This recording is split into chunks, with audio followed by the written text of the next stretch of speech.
Greetings, Mechwarriors, this is TTB speaking. Welcome back to Mechwarrior Online, and today I have something special, something a little bit out of the ordinary for you guys, and that is I am running a stock build mech. Not even that, I am running a trial mech, the ORION IIC. Orion, does not matter. What matters is that this is a heavy mech and it is a brawler. It's running dual SRM6s in the arms, dual SRM6s in the body, and a clan LB20 to chop all of that off, and that basically gives you the same firepower as a Kodiak Spirit Bear. And by the way, trash can, come here, you little obnoxious. Alright, you know what? Rule number 1 in this game is do not chase the squirrel, but look at this little adorable squirrel. Gotta get it. Gotta get me one of those, so against better judgment we will go ahead and chase the squirrel, even though I have to say this is not the correct thing to do at this point in time, but still, he disrespected me. He looked me in the eye and he started shooting me. And for that, I'm going to claim his head. So, what actually motivated me to try out this specific trial mech? Well, I was thinking, well, I get some questions here and there about probably brawling with mechs, and I thought to myself, what would be a good trial mech to recommend to people who want to try out brawling, who maybe have been using LRMs or laser boats, and just want to go ahead and try out brawling for themselves, and I think this mech is actually a pretty good mix for starters. So, but I'm still trying to chase down this annoying urban mech, and by the way, my shots are so bad and he just seems to live forever. This is a freaking joke. It's a 30-ton mech that takes a full salvo, but apparently he's so small that it doesn't even really hurt him. I'm going to get you, and if it's the last thing like I do, said Gargamel to the Smurfs. Well, finally got the little Smurf so we can move on onto the awesome over there.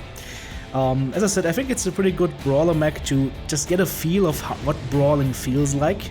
It's pretty mobile, you run about 78 kph, it's got nice armor, and it's got very good firepower to chop all of that off. And that allows you to get a pretty good idea of what this mech can do and whether brawling, or the gameplay style of brawling, is something for you or not. Now there are some constraints here. Where did this guy come from? There are some constraints here. It's not as good in terms of heat management as a fully decked out mech, of course.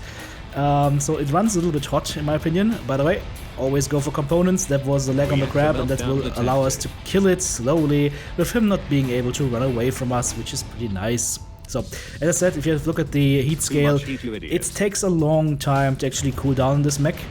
So that is one weakness that you need to be aware of. And the other weakness, if you are used to play with, let's say, radar deprivation, for example, you will be surprised how long this mech stands out there and is still locked and gets shot at with lerms. So keep that in mind, keep some cover around.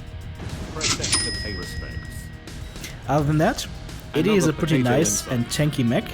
And if you want to try out brawling, I recommend try it out in this mech.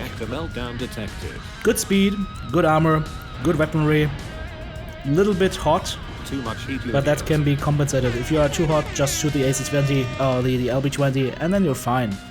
And that is basically it.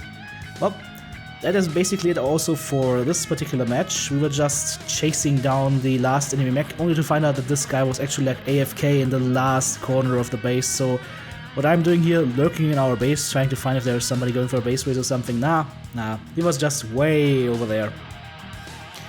Alrighty. A pristine Jäger mech that gets his chassis destroyed and his mech broken. Let's have a look at the end screen. 4 killing blows, 3 assists, 3 kill most damage dealt, almost 850 damage done, 12 components taken out. Not too shabby, I'd say, in a trial mech. So again, it's a solid mech for starters. Give it a try, and if you like it, then you can go ahead, buy the chassis, start mastering it, and get even more bang out of it.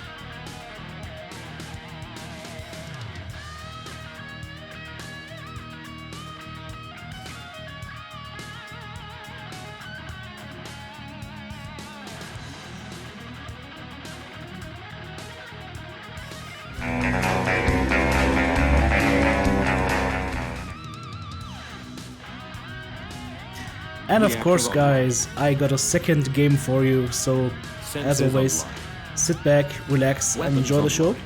This one is actually also quite funny, or turned out to be quite funny, but I think you get a good impression of what this mech can do in combination with other mechs, for example the Scorch, in leading a short-range push down the tunnel, for example, on this map.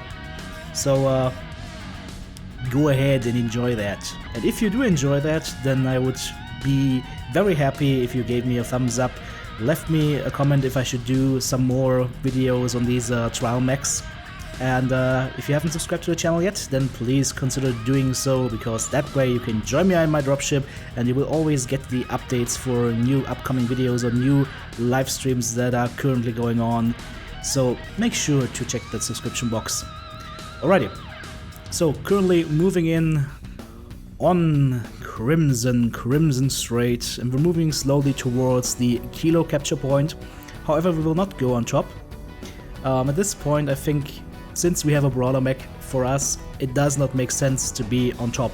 We do not have the range to actually engage anything efficiently up there. Of course, we could always wait for stragglers or whatnot that come up close range, but chances are you will just get destroyed by LRMs and PPCs and long-range weaponry like other lasers, like large lasers basically, large lasers from clans especially. And so I would recommend you stay below. Of course, only if you have teammates with you. Just standing there alone will probably get you killed. I mean, it's still only a heavy mech, so if you get into a situation where the enemy can concentrate their fire on you, it is going to hurt bad. So don't do that. Make sure to move smart. You got SRMs, watch it. Smartly? Probably smartly. Well, whatever. So, we see that there is a spider in Foxtrot 7 that is completely uninteresting to us because it's basically on the other side of the saddle. So I'm just trying to see if our Scorch is pushing in here with me, and since he's doing that, I'm of course gonna be high up on his heels trying to move around. And I'm not gonna run in front of him, that would be very stupid because that eliminates his ability to fire and also opens up my back if he actually accidentally shoots it. So be careful about that. Just moving parallel to him right now and looking into the other corner to try and see if there's anything. Nope. Alright, left side clear as well, so I am going to go ahead and push through, because at this point it's pretty safe to say that the enemy is probably concentrating around the Charlie 5, Delta 5 area, and that means that I will be able to beautifully hit them in the back, and that is exactly why a brawler can be so deadly. On the one side you can lead a charge and you can basically hammer into people's faces, but on the other side, if you actually manage to sneak in behind enemy lines, you can do so much disgusting damage.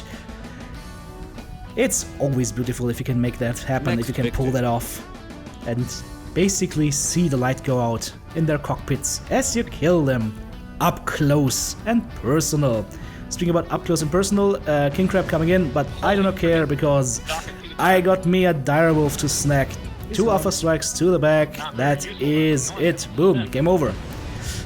King Crab, however, different story. I don't really want to face tech him, and there is also... What? You're just...